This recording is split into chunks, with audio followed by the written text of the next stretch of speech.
The Black Cat Lounge is sponsored by Paranormal Oddities, the little store with the big heart, Niagara at the Western Block, one of the top-rated haunted destinations in Western New York, Dragonfly Art and Soul, metaphysical goods and classes, Mystery Control, your go-to feed for science, magic, true crime, paranormal, and much, much more.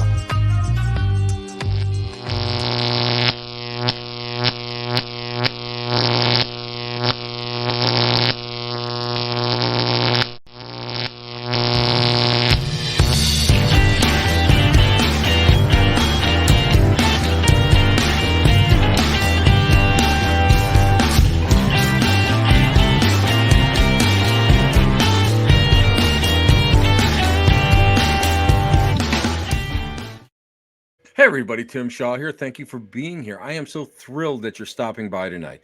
You know what? I have one rule. I'm going to tell you what my rule is for booking guests.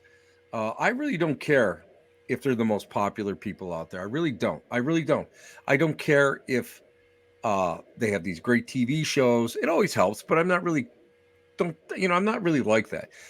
I like to book guests whom I feel that are very interesting, that I know that I can learn from. I know that you guys can learn from them. And I really think that they're great people. Now, tonight is a guest that is extremely popular. I'm just going to throw that right out there because, when I go to listen, I'm not going to say that he is like a fan magnet, but when you go see him at paranormal cons and all that, his table's always full, always full. And the reason for that is he is a prolific author. You know him, you love him, you've seen him on, let's see, I got my list here. Haunted Case Files, Haunted Hospitals, Paranormal Revenge, Paranormal Night Shift, Destination Fear, A Haunting. You know what? He's a regular columnist for Haunted Magazine. He's written for the Journal of Emergency Medical Service, which is really something that I think he's amazing that he does that. He's a paramedic. As someone who used to work in a hospital, I understand and I appreciate what he does. I thank him for his service for that. That's amazing. But he's a prolific writer. Now, let me just hit you with a couple of the, we're going to ask him how many. I know it's over 30 books, and I think I've lost count. But anyway, he's written Ghosts That Save America, The Haunting of Fort Mifflin. I want to talk to him about that because that's something that, I know a little bit about. The Serial Killer Next Door. I haven't read that one, but that's on my want list. That'll be one of my next ones that I'm reading because I'm really interested in serial killers, and I've been working with that. American Hotel Story. The Nightmare of I can never say Villisca. Oh my God, my brain just shut off. The Nightmare of Villisca, the murder axe house. Farnsworth House Haunting, a place that I've stayed at. The Fairfield Inn Haunting. I've stayed at Fairfield. So, guys, ladies and gentlemen, boys and girls, I am so thrilled to have this gentleman on tonight. And I know that you guys are going to love him as much as I do because he has got a great fan base that he's just amazing. So anyway, I want to welcome the one and only. How else can I say? I wish I had a fanfare. I should have downloaded a fanfare for him. Richard Estep. He's the man, the myth, the legend. Richard, welcome, my friend. Thank you for being here tonight. Tim, thank you for the invitation. And a big thank you to everyone I see in the comments that are saying nice things. A lot of familiar names there. I'm sure Robert Bradley's ears were burning that we were talking about him before we went on air. Yes, we were. Really nice things, Robert. So thanks to you and thanks to everyone that is watching to support us. I appreciate you all. Well, Richard, I have to ask you, how many books that you have written that are out there right now in circulation? I want to say 34 because one came out late last week, and I have 4 more contracted. Oh no, 5 more contracted after today. My God, I'm impressed. You know what? I got 6 books, and I think to myself, this guy's amazing. And Before we go any further, I got to do a plug. Well, tell everybody about the class that you are going to be teaching at the Michigan Paracon up at Sault Ste. Marie in August. Well, one of the things that I love is reading paranormal books as, in addition to writing them. So I've never believed that we're in competition with one another. I know a lot of authors in the paranormal field that are my friends, and we are not competitors. You know, we'll sometimes we'll co-author stuff. I've had people that will offer to help me. Every book I've written, somebody has helped me, multiple somebodies in one way, shape, or form. But I hear so often from people, I would love to write a book, but dot dot dot. I don't have the time. I wouldn't know where to start. How do I get published? It's overwhelming. And so I'm giving a class, a workshop on how to go from I want to write a book to I have written a book. Hey, Colette from Liverpool, how are you? Colette is one of our favorite fans that drops in all the time, and we're so thankful for her. Well, just from me to Liverpool. All right, mate. You all right? One Scouser in the chat. Oh, that's fantastic. Your hometown is repped here. This is what's nice about the Black Cat Lounge. You know, you're always repped. Somebody is always in here from your hometown. That's what's always great. You know what? Let me ask you this: the life of an author. The life of an author. Now I'm retired, so I have all this time on my hands. But you are a paramedic. You are actively out there working. I mean, that's and you know, and if people don't understand, I mean, everybody understands what you do, but they don't understand the training, the constant revisions, the constant uh, always you're always you're ready to go at a moment's notice. Stress, it's all people don't realize the importance of your job, and I got to ask you, how do you balance the two? Well, one thing I'm adamant about is that if you're going to survive in medicine, the burnout for paramedics is generally around 7 years. And I've been doing this since 2001. You have to find a relatively healthy coping mechanism. So one that doesn't come in a bottle, if Right. possible. I agree. I agree. Because, you know, so many people suffer, and I'm not judging, it's just an observation, with substance abuse and other unhealthy coping mechanisms because of the things that we see and deal with. And so one of my coping mechanisms is escape. And anyone that knows me knows that I'm an enormous nerd, whether it is history, whether it is the paranormal, whether it is board games, whether it is video games, books. I like to be in other worlds, either playing in them, reading in them, or writing them myself. So writing became a coping mechanism for me. And I get to move out of my own head for a while and into a story. It doesn't really feel like work if you don't let it feel like work. Best way to be. People don't realize the importance of balance within mental health. And when you do have a high stress job, you need that. You need to be able to go and walk away from it 100%.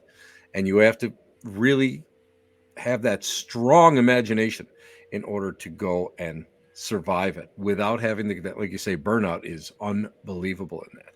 But anyway, I got to ask you here, out of all the books you've written, all the books, what's your favorite topic? I mean, you do serial killers, you do paranormal, you've done UFO. What is your favorite topic out of all of them? I don't have one. And what I mean by that is that I'm a big believer in variety. I love, you know, when I write investigative books, like the one that just came out involved Ashmore Estates. And right. when I'm writing that book, when you read dialogue, it's not me making this stuff up. I'm actually listening to the audio recordings that I'm continuously recording when I'm on location. So I'm reliving those memories with my friends, you know, the cool people that I get to investigate with. And I love that side of things, that I like to relive my my adventures with the very best of company and turn them into an adventure for other people to read with me. So they bring me a lot of joy. Some books are harder to write than others. The true crime ones, when you're writing about serial killers, you're reading police reports, autopsy reports, you're wanting nothing more than to reach through the screen and grab this person and punch them repeatedly in the face because they're such awful human beings. But trying to understand how they work, why they do what they do they even have a choice in what they do? That makes for an interesting intellectual exercise, you know. And history, I'm always happy lost in the pages of history, whether it's antiquity or something relatively recent. So I think the key thing is focus. not to soapbox, but we're all easily distracted anymore thanks to the phones in our pocket and various other things. True. When True. I'm able to focus on a project and get immersed for just a few hours, um, I love that. I get absorbed, and it's a dying art. I'm finding it harder to do myself without picking up a phone and checking a feed. So getting lost, Exactly. yeah, getting lost in those worlds, whatever the era, whatever the genre, is a joy to me. I got to ask you about the Hotel Cecil. Hotel Cecil has always been a topic of fascination to me. Mhm. What was your overall impression of the Hotel Cecil? Why did it why did it go in? Again, we do know it's in Skid Row, the Skid Row area and the whole thing. Why do you think that it was such an attraction for homeless and downtrodden, and it became a den for drug addicts for how long? Why do you think? Do you think there's something to do with the location? Do you think it was just a location of opportunity? What do you think that was? I've heard, we've all heard stories, right, of demons and things like that, which I don't put much credence in. And in that particular case, I think it's as simple as it was there, it was right there, it was affordable. You have 700 rooms that you could rent extremely cheaply, especially the worst times got on Skid Row, and it became kind of a hub, a focal point for activity there. And one of the things I really wanted to achieve with that book was highlight some of the social dysfunction and the inequalities that were experienced by those who are living on Skid Row, So Mm-hmm. I always try and sneak that stuff into my books whenever I can. Come for the ghost, stay for the message is the way that I put it. And I hope that became kind of apparent. The Cecil is a sad, tragic story. We've all seen that it's up for sale again right now. And I think that done right in the right hands, it could be a beacon of hope for those that could sorely use it. I really hope that that's how this story turns out. I'd love to see that hotel end up with a happy, ending. But please tell me they changed the water pipes. For those of you who don't understand about changing the water pipes, a missing girl was found in the water cistern in the roof, and some tourists who were staying there, uh, mentioned that the water had a funny odor to it and a funny taste, Mhm. and that is where the water was coming through for those, for the rooms. So And Tim, just to let you know, I'm seeing yeah. comments in the chat that says that they're getting freezing, breaking up, video cutting in and out, asking if you're aware and if there's anything. Yeah, I'm aware. We're in good shape here. I don't want to go and stop the recording. Okay. Unfortunately, I think it's probably on the StreamYard end, which is causing it, and that's nothing that we can really deal with right now. So that's why we're just going to go on. And if anybody wants to go and make sure that you watch this, we'll have it up for YouTube tonight. You guys can always look at it tonight and enjoy it, because Richard Estep is he's effervescent and iridescent. That's all. That's all there is to it. See what happens, Richard? You have that glow about you that people just, it affects everything. It affects the electrical currents around us. That is flatulence. I can see where you're easily mistaken. I had Mexican for lunch today myself, so we're not gonna go there. But uh, I love the fact that you do put a message in there, and that is what's so important. I think a lot of people don't get that, because a lot of the books, a lot of the paranormal books, a lot of the true crime books that I've seen, unfortunately, it is it's just flat. It's the facts and the facts only, but Yeah. there is no understanding of the reason for it. And I think that's where a lot of them fall very, very, very, very short on it. So I think you're doing a service to it. Now, let me ask you, do you think it's just do you think that it's like haunted still, or do you think that it's like people just go in there and now it's through hysterics or their own imagination that they run into whatever's walking around through there? I had a chance to talk to somebody who was doing some of the renovations in there, and said he saw something that scared him on, I forget, whatever floor it was, Mhm. and he had problems going back there. But what do you feel that now it would be more it would be in that realm of hysterics. I think that all hotels seem to have their ghosts in the same way that all hospitals seem to. It would be remarkable if they didn't, considering just the sheer traffic volume of humanity that comes through. Mm-hmm. But is it still haunted? Sure. Is it quite the nightmare that some have made out? I don't know that I believe that. Yes, there have been more than average tragic deaths throughout the Cecil's history, but I do think that well, let me put it like this: when it comes to claims in the paranormal field, I'm always cautious when somebody stands to benefit because they're invested financially or Yes. emotionally Yes. in haunting or a concept. See, I think that's a big, big problem that I have now. Mhm. Richard, you've been around as long as I have in the field. No, I might have a decade more than you, but what I have seen, unfortunately, is people who are using a lot of locations as their financial wells. And yes, I understand these locations. It takes a lot of money to keep them up, Mhm. especially large ones. Yes, it's a lot of work. You have to dedicate a lot of time to it. Mhm. But I think a lot of times people are just using them only solely for the monetary benefits. So they go and they push the urban legend, let's say the Mhm. urban legend file forward. Do you find that when you're at a location that sometimes either the volunteers or even the owners will go and say, "Okay, Richard, I don't want to color what you're researching here, but this is happening, this is happening, this is happening, and this is happening." Mhm. Do you think that that happens more often than not? I don't know about percentages. I'll say that I'm always wary when money changes hands. And so when I write location-based books, there are a number of locations I've moved into to investigate, and literally nothing paranormal has happened. Doesn't mean the place isn't haunted. I think Correct. that with paratourism being what it is, um, there is this expectation that it's not cheap, right? Life in general is not cheap anymore. So you spend hundreds, if not thousands of dollars renting a place for a night or two or three. Yes. You've got to buy your Yes. supplies. You've got to travel. You're looking at 4 digits when you get one of these places. And it's easy to develop the mindset of, well, something better happened because I paid, right? And so every Exactly. creaking floorboard can become that validation you're so desperately seeking. I've had places where I haven't gotten a single EVP, multiple Yep. nights. That does happen. I've had other places that were off the chain in just a few hours. And some locations are feast or famine. But I always encourage people, think of it like buying a lottery ticket. Your number may come up that night. You may get an EVP, you may get some evidence, or you may not.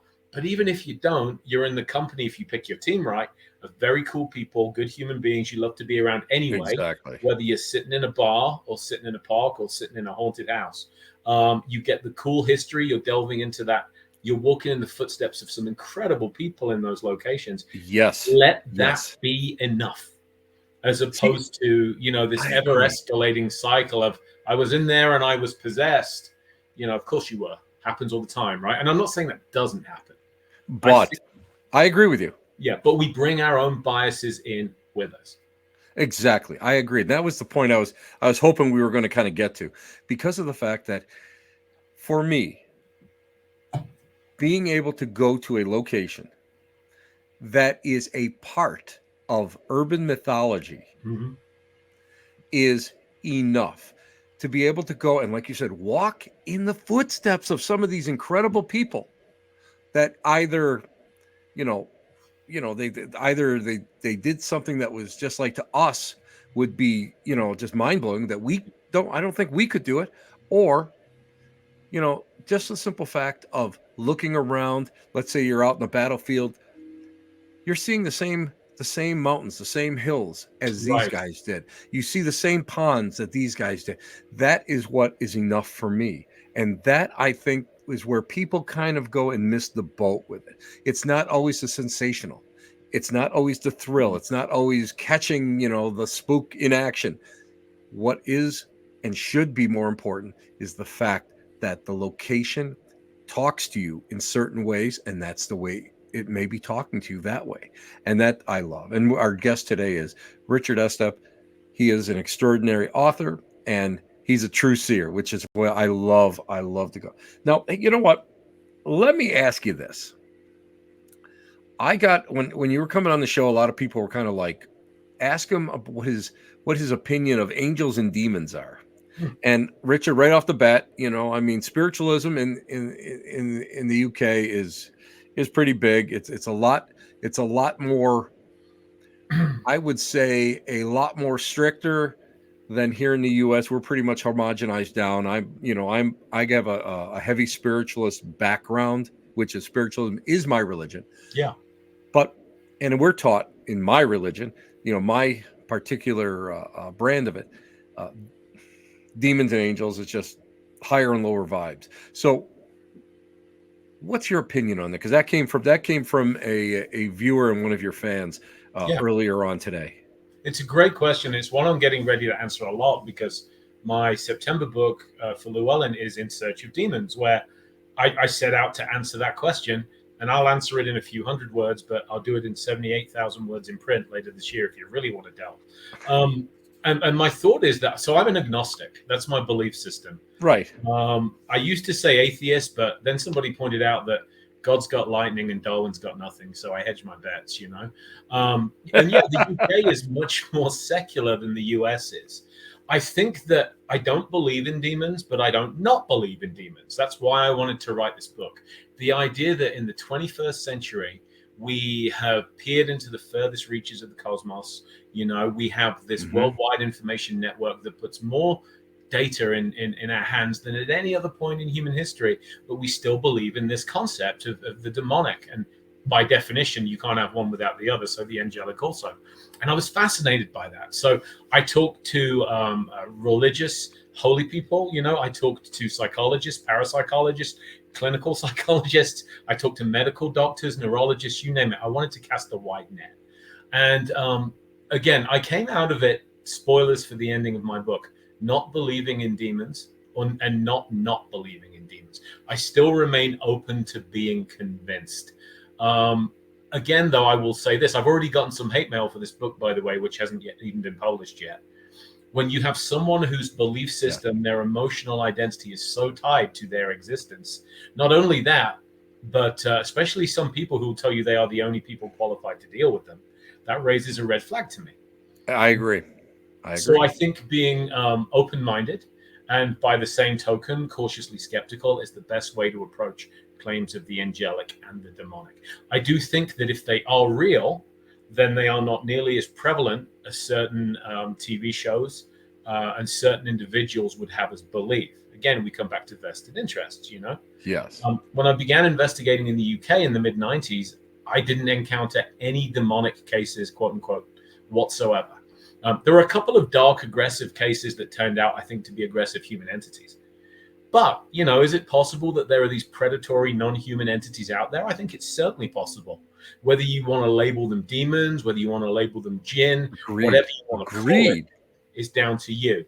But I think it's immensely arrogant to say that they do not exist.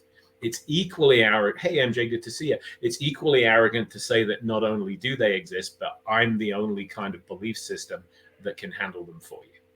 Exactly. And, it's funny because now my religion will go and teach. No, we don't believe in this. We don't believe in that. But yet they talk about higher vibrations, lower vibrations,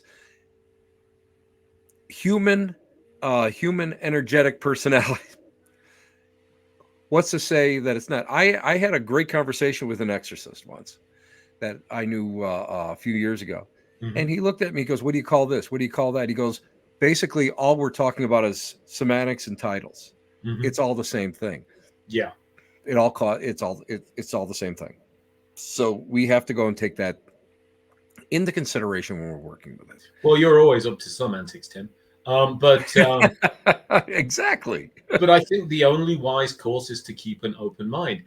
If you're experiencing demons everywhere you go, then I think that raises a red flag as to how open-minded you are being, I do think that there are cases out there that are fascinating and maybe genuine, but they are not nearly as prevalent as, again, some people Agreed. would have us think or some people believe. When it comes to the paranormal, I think that you have to look at where people's focus is. And the people that I like to work with the best, the storytellers and investigators I like to work with, they put the focus on the spirits of the location, not on themselves. Now, what I'm Exactly. about to say, I've done this, I've been guilty of this in the past, okay? But looking at their timeline, the more they are sharing information about the spirits, the people, the haunting, the more the spotlight's on them, as opposed to standing outside the location with folded arms like this. And it Yeah, then shows you where their true focus is. And I've done it. Heck, we've all done it, right? we've all done it.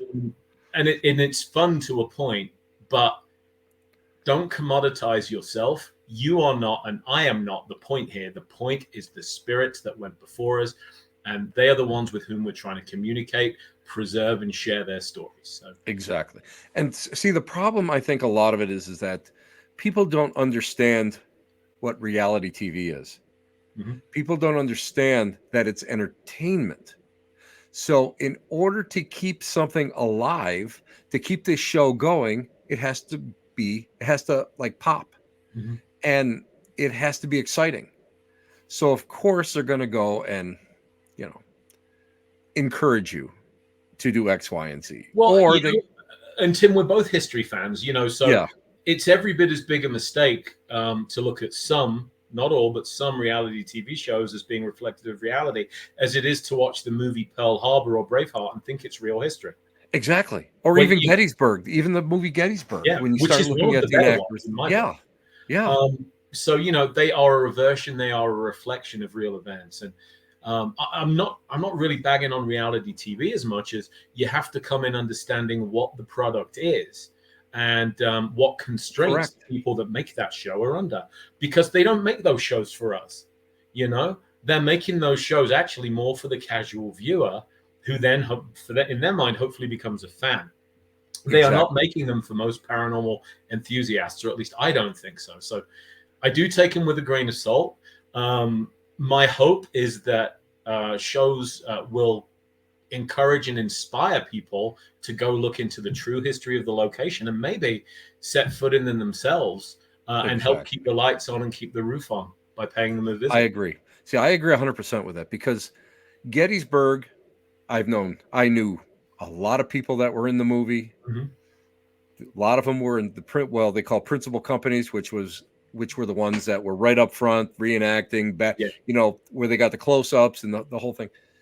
And after I saw the movie, I was a little disappointed about some different things, but then like you and I are Civil War buffs, so we will go and we can nitpick it.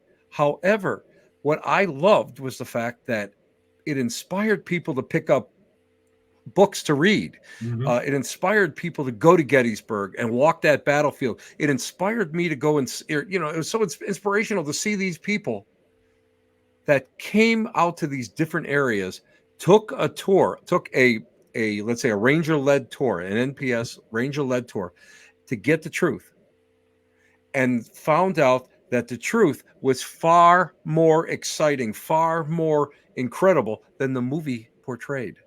And that to me is the most satisfying thing in the world. Let's talk about Gettysburg, buddy. You are a huge fan like I am. Mhm. When we start talking about Gettysburg, now my wife and I were talking about this not too long ago. When she and I first used to go down to Gettysburg, and my dad used to take me to Gettysburg when I was a little kid, but Yeah. when she and I first went down there was no such thing as ghost tours. Mhm. There were some ghost books out. Mark Nesbitt, who is a retired uh, National Parks And ranger, he is Mr. Haunted Gettysburg. Like isn't he? all hail Mark Nesbitt and his books when it comes to Gettysburg. He's the great. I always recommend him because of the fact that he has taken. You know what he really does? He doesn't sensationalize. No. What you know? Tim, my favorite negative Amazon review of all time says, "You, sir, are no Mark Nesbitt. Guilty as charged." Wow. 100%, 100% agree with that reviewer. Wow. That, you know what? I'd have to take that as a supreme compliment, because he's amazing. I interviewed him for my old show probably over a decade ago. Hmm. And he's an amazing person, and I love the fact that he takes all these stories that, yeah, and they're not modern stories. He has all this data to back it up. His research is amazing, and he doesn't go and sensationalize it like a lot of authors do now. Oh, Pigman Road, instead of a train crash, it was this murderous pigman that ran around. He doesn't do that. He goes and he puts it out there for you to judge, Hmm. and but he writes it in such a manner that he's a true storyteller. He is. And I love his works, and I just wish, instead of having all the pamphlet books, I wish he would put them all into a hardcover. So but they are. He is. If anybody gets a chance, and he has a tour company down there, a ghost tour company. Yeah. Ghosts of Uh, Gettysburg.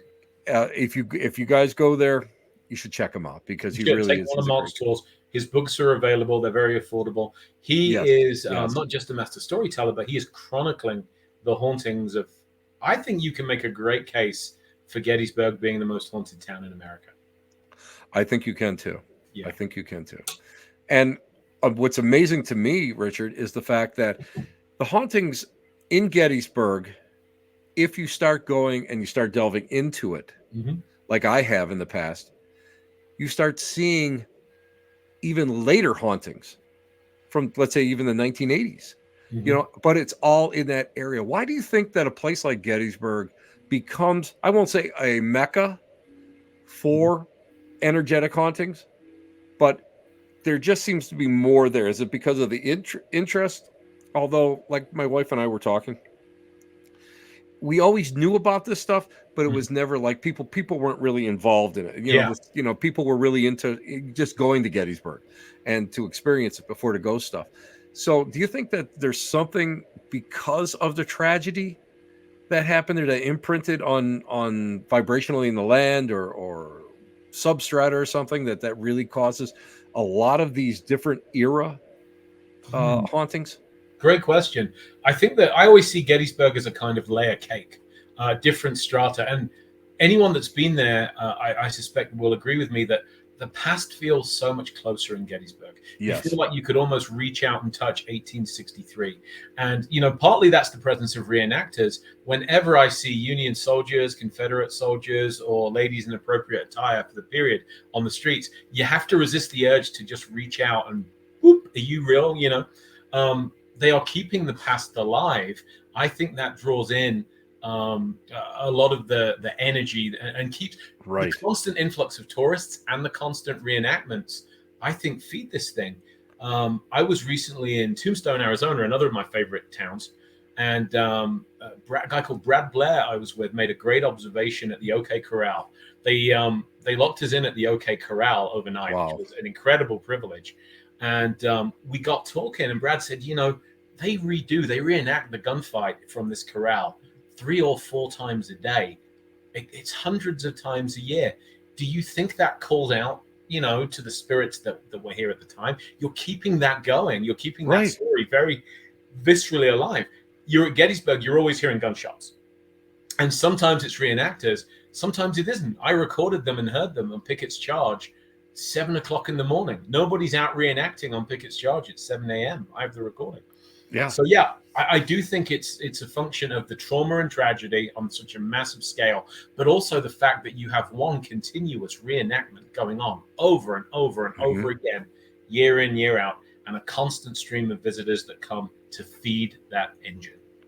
I believe it. And I believe it's a lot of it is all energetic, because spiritualist religion comes out as thoughts are things, and things are vibrational in nature. That's the way we're taught.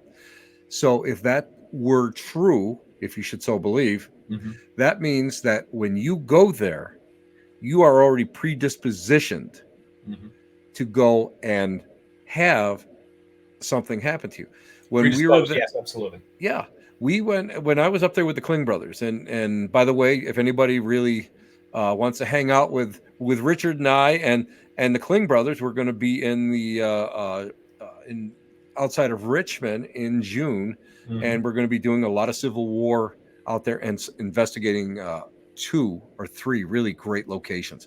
And I'll be doing a seance on, I think, Saturday night or something. I guess I'm not quite sure of the schedule. So guys, come on out and see us. But what I thought was really super cool was the fact that we got out to that halfway mark on Pickett's Charge, and you know where it is. It's right up Yeah. where the swale is, and it's like what we call a dead zone. There's no sound. All there is the wind. Mhm. And I did the manual of arms for firing. So I did what they call Casey's. Well, Casey's. And when I said recover, load, you could hear 4 pops, and you could hear the recoil. Mhm. I couldn't believe when I heard that EVP. That to me was amazing, because now I've heard different things out there, but that people have picked up, usually in buildings or whatever, but never have I ever heard anything like that, and it was just so clear. So I'm a firm believer that, yeah, I think there's a lot of intelligent stuff that goes on, but the residual amount of haunting in that area is, excuse me, is amazing. Yes. So, and of And not, course, go sorry, ahead. and Sorry. not just that either. I was on Little Round Top at sunrise one morning, which, if you're not familiar, it is was the southern end of the Union line, very heavily contested on the second day of the battle, and it's very monumented now. It was an absolute bloodbath, this area, and being on this hill in good company as the sun's coming up, Yeah, you feel the past. It's tangible, it's real. You can see the ghosts, and I don't mean literally. I'm not a psychic, I'm not a medium or a sensitive or whatever you may call it, but what I mean is the past. It takes zero imagination to picture the desperate hours that men spent there. People say the veil is thin, right? The veil is thin at Halloween, and the veil is thin in this place. The veil absolutely is thin in I Gettysburg. agree. And I truly believe every American should visit Gettysburg at least once, if only to understand why the course of American history turned out the way it did, because it was written in blood at that place over that 3-day period. And the sacrifice, the amazing, and off air, we were talking about what it took to face this onslaught time and time and time and time again. And a lot of people know that I have a relative that fought at Gettysburg, and his brother was killed in the wheat field. So I have a personal tie there. So I walk that field with such reverence. But Mm-hmm. it's amazing, because when you get out of the tourist area of Gettysburg, and there's the tourist area, which is fun. I enjoy it. I'm not above going and buying a couple T-shirts and going for a brew or two here in And the. don't forget the entirely historically accurate McDonald's on the battlefield. Yeah, well, yeah. You missed the. I don't know. Did you ever go to Pickett's Charge buffet? That was always a General cool. General Pickett's, yeah, right Yep. on Pickett's Charge, absolutely. You always had that was like a religious spot. Actually, that's where a lot of the actors came when they were filming down there. They stopped in there. But what's amazing is when you get back a little ways, it seems as if the silence becomes deadening there. Yes. And you know, if you go and just think about what it took for these guys literally to march so far, to face off line against line. Napoleonic tactics were outdated because you had rifled muskets, Mm-hmm. but and just know that there's a good chance that you're not going to make it. Mm-hmm.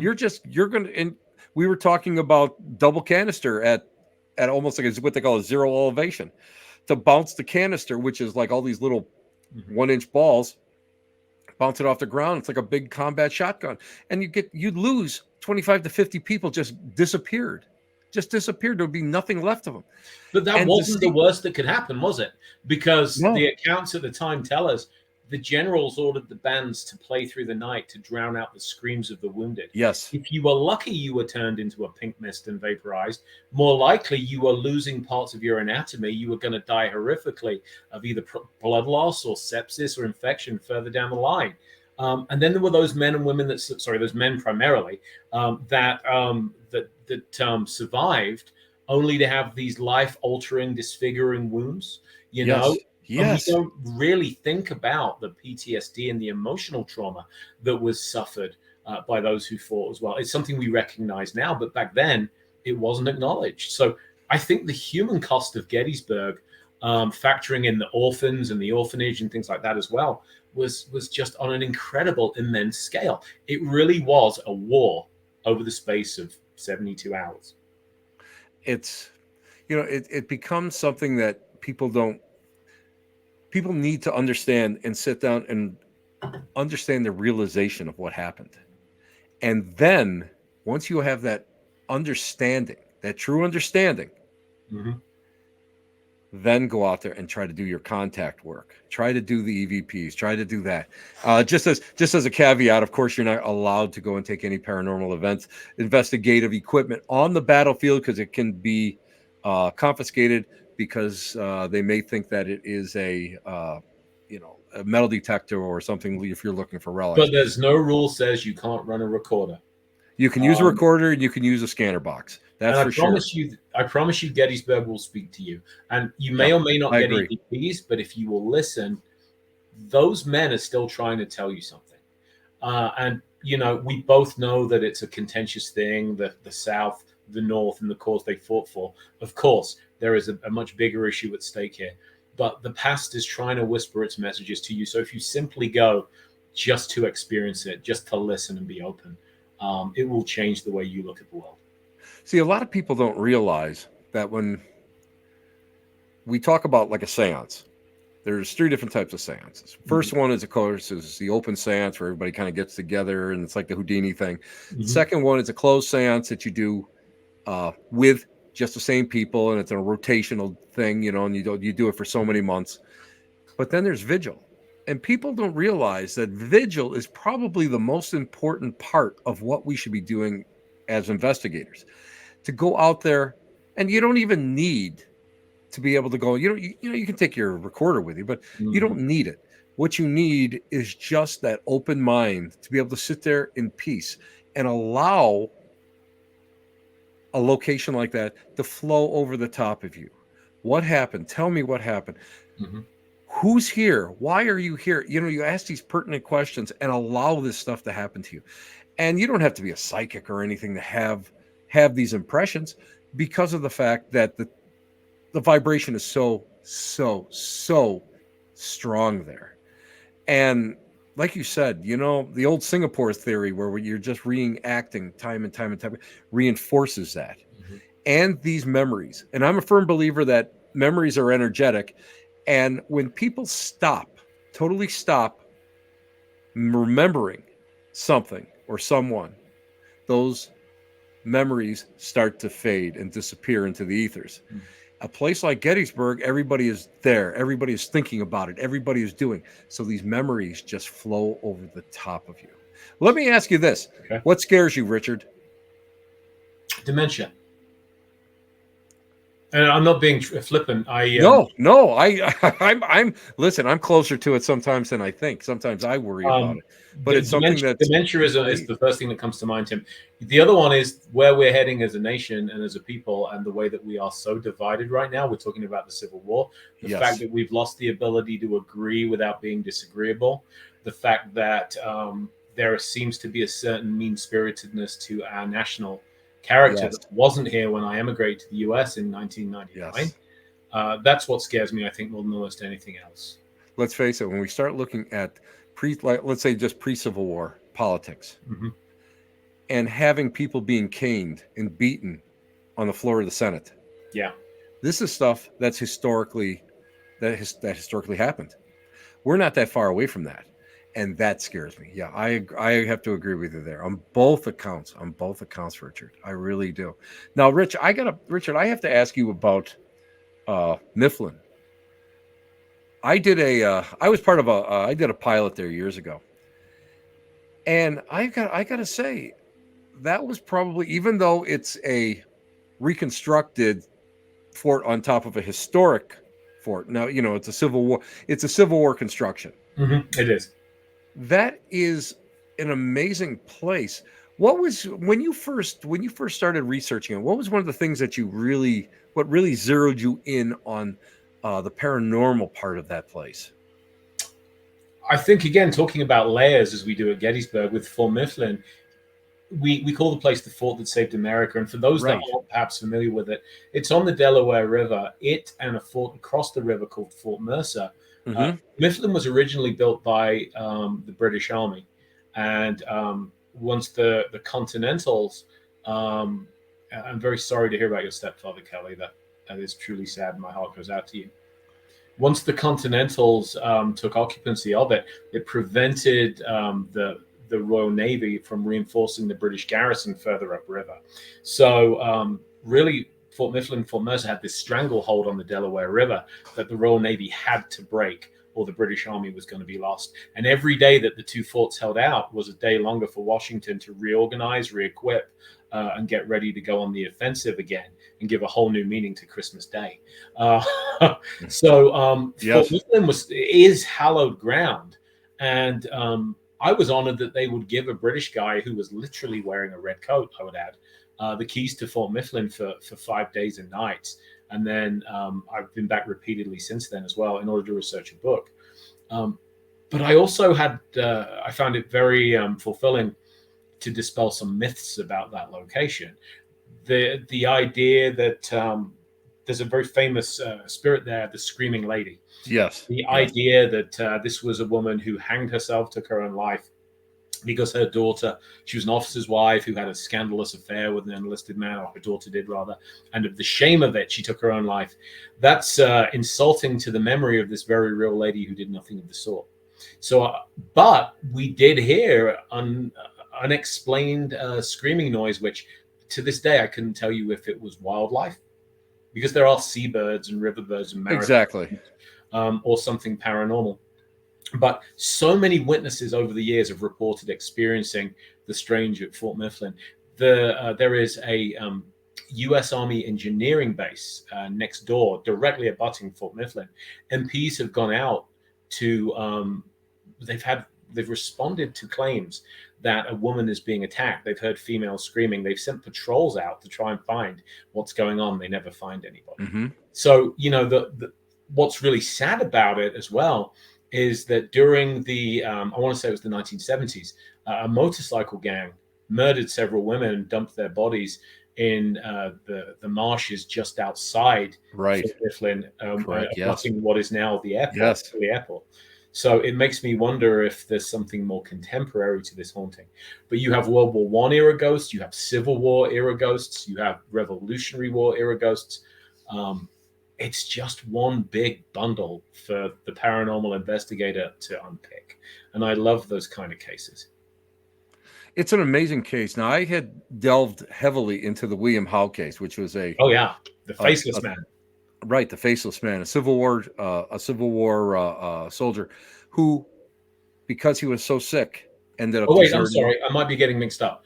William Howe being the gentleman that was executed. He was hung there. Yes, correct. He was. Sorry, the Faceless Man is from the initial bombardment. I'm getting right. The Faceless Man. They confused the two. Actually, that's right, they do, and I just almost did it there.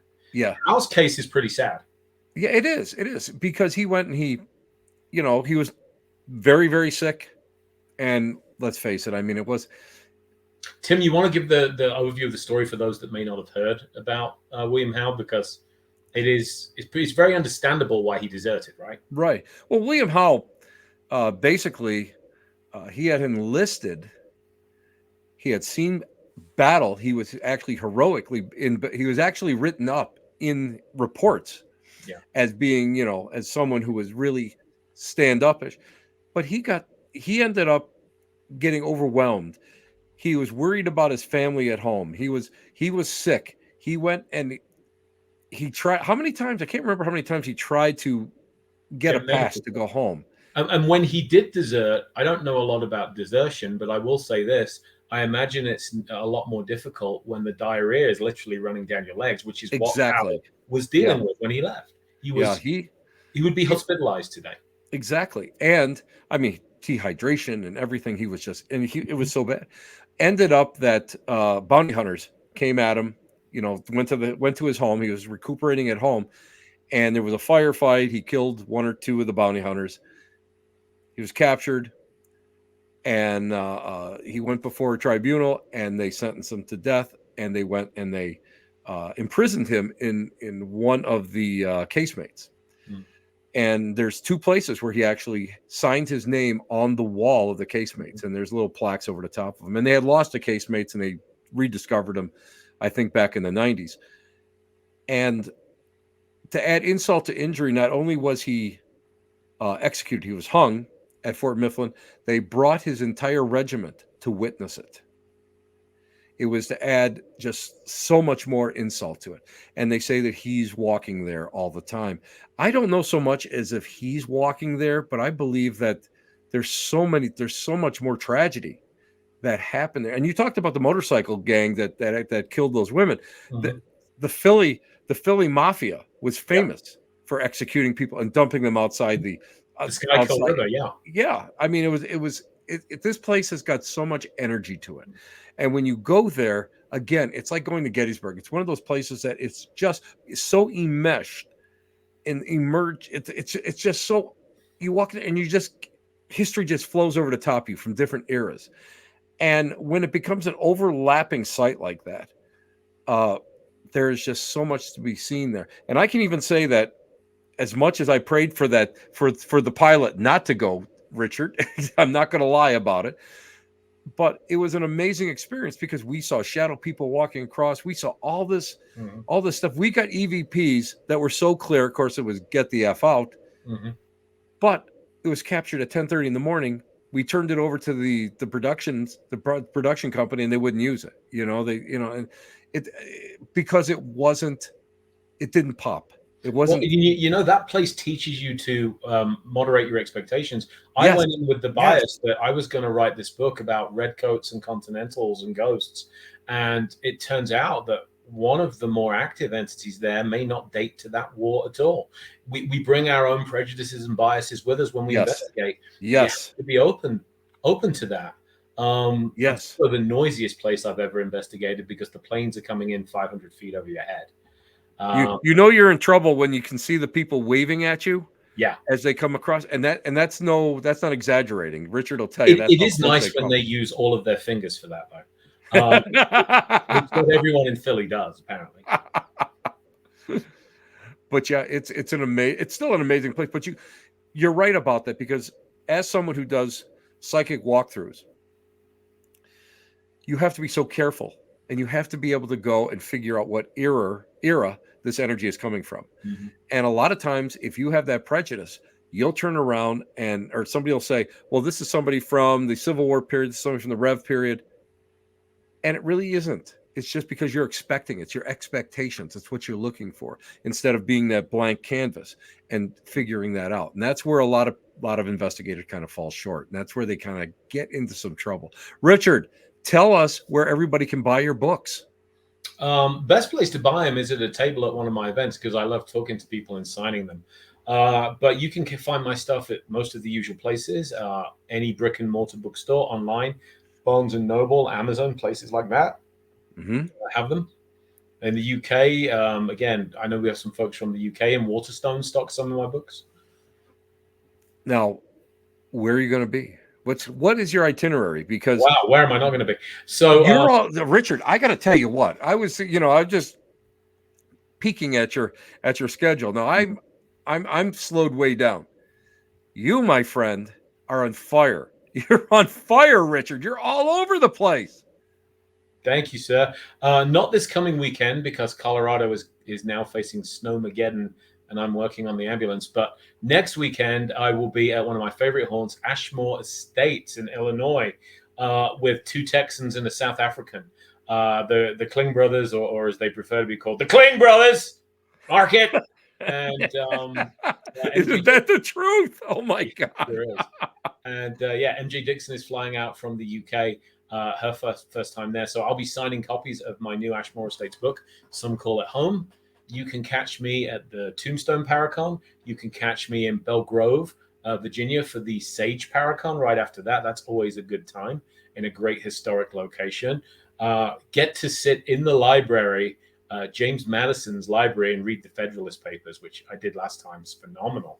So great Wow. history and great ghosts. We've got our Civil War trip coming up over the summer. There's the always fantastic Michigan Paracon. Before that, in the spring, I'll be doing portographs at the Palmer House in Minnesota, which has been on my bucket list forever.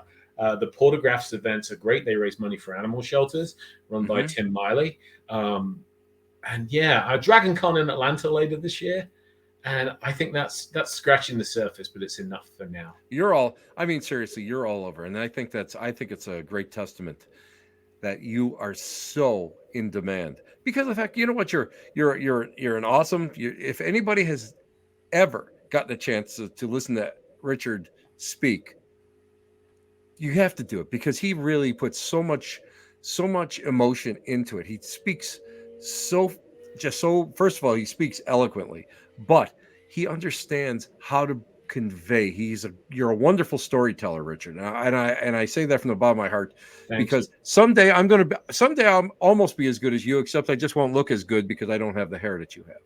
But basically, you got to go and you have to really sit down and you take so much time uh, with everybody. And that's what I think that's the hallmark of a true gentleman and someone who really goes and loves what he does. And that is really that's your testament. Now, one last question, Richard, and it's a hard one. You ready for that? You ready for Yeah. it? Your tombstone. What would you like written on your tombstone? Told you I was sick. I like that. I like that. In all seriousness, storyteller. And I would love to say thanks to everyone, by the way, that came into the chat, that left nice comments, that came to watch us today. And I'd also love to thank everyone that whenever you pick up one of my books, firstly, one of the dangers of being a friend of mine is, and there are a few of them in the comments right now, and Tim, you're also under this banner, is that you often end up a character in one of my books. Every book I ever wrote, every story I ever put out there, has 100 different people help me tell that story. So I can't take the credit for a single one of them. And I just want to thank everyone that not only read one of my books or more, but also anyone that gave their time and contributed to helping me tell these stories. I could not do it without you, and I'm very grateful. And that is the true mark of a gentleman. That's the true mark of a true author. That is, people don't realize that. People have to understand that a good author will always go and thank everyone who has helped them along the way. And that I think is great. Stay on the line. I want to thank you personally off the air. And again, I got to tell you what, Richard, thank you. This was just a great interview. And it's just so nice to actually have the time to speak to you because usually we're passing, at events and stuff. We don't get a I'm chance hoping we get to trump over some Civil War battlefields and just geek out together in a few months, Tim. That's going to be great. Oh, Maybe we will, enjoy Richard. a beer at the end of the day, huh? It sounds good to me. Sounds good. I might buy it for you, but I'll think about it. I'll see if we can get Kling Brothers to pay for it. Good luck with that, I love that. Actually, in all seriousness, Brad and Barry are both very generous guys. At least 3 of my books would not exist without their help. So I'm looking forward to seeing them at Ashmore. We just want to go and see Robert Bradley. That's all we want to know. That we just want to hang out with him. Yeah, because he is. I'm just know him as well as I do, and he is just. He puts the civil into Civil War. Yeah, he does. He does. He's just. I still, I still have dreams of trying to follow him along trench lines. That's I have to tell you. That's how impressed I am with that gentleman. He's just a great guy. Hold off there. I'll be right back, and I appreciate you being on. Thank you so much. Thank you, Tim, and thanks everyone. Guys, Richard Estep, what can I say? He is probably one of the nicest guys out there. He is so capable. He's so talented. And please support him. Buy his books because they are amazing. You know what, guys? I want to just say thank you to everybody who has commented about my health journey. Everything is going well. And you know what? Guys, show up. That's all you got to do. Just show up. And it's just not for health. Show up for everything. If you're a paranormal investigator, show up. Do it right. Understand what's going on. If you're out there just being you, be kind. Show up. Be yourself. Don't go and think that I'm somewhere else. I'm better than anybody else, because everybody's equal and everybody needs to know that. And you know what? The kindest thing in the world is not the biggest gesture. The kindest thing in the world is opening the door for a little old lady someplace. That's all.